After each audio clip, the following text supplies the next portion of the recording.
헌재가 최재해 감사원장과 이창수 서울중앙지검장 등 검사 3명에 대한 탄핵 심판을 모레 선고하기로 했습니다. 윤 대통령 탄핵 심판 선고일은 아직 잡히지 않았는데요. 다음 주로 넘어갈 수 있다는 전망도 커지고 있는 상황입니다. 현장 취재기자 연결합니다. 차정현 기자. 네, 헌법재판소입니다. 네, 헌재가 당초 예상을 깨고 감사원장과 검사 3명에 대한 탄핵 사건을 먼저 처리하기로 한 건가요? 네, 그렇습니다. 헌법재판소가 최재해 감사원장에 대한 탄핵 사건을 모레 오전 10시에 선고하기로 했습니다. 최 원장은 대통령 집무실과 관저 이전에 대한 감사를 부실하게 하고 전현희 전 국민권익위원장을 표적 감사했다는 이유로 국회에서 탄핵안이 통과됐습니다.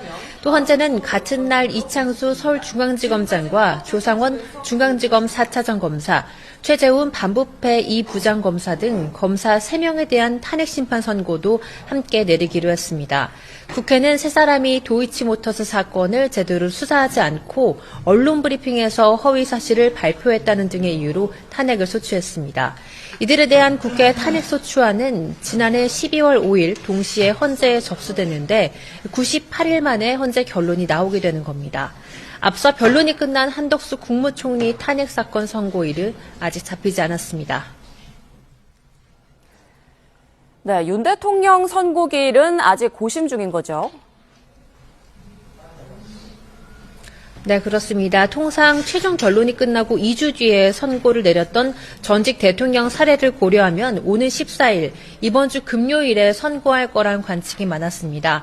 헌재가 감사원장, 또 검사 탄핵 사건을 먼저 처리하기로 하면서 윤 대통령 사건은 다음 주로 넘어갈 가능성이 커졌습니다. 앞선 전직 대통령 탄핵 심판과 이번 윤 대통령 사건은 각각 선거운동 관련 발언, 국정농단, 비상계엄 등 성격이 달라 통상 2주라는 수기 기간이 일괄적인 기준이 되기는 어렵다는 시각도 있습니다.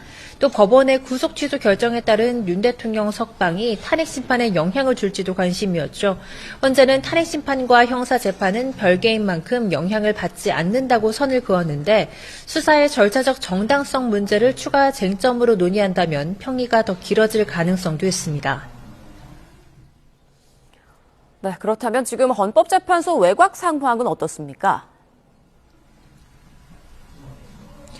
네, 선고기일이 임박했다는 관측이 나오면서 경찰의 경계에 더 삼엄해졌습니다. 이른 아침부터 헌재 주변에는 경찰 차벽이 둘러싸고 있습니다. 앞서 경찰은 헌재가 위치한 서울 종로구와 중구 일대를 특별범죄 예방 강화 구역으로 정하고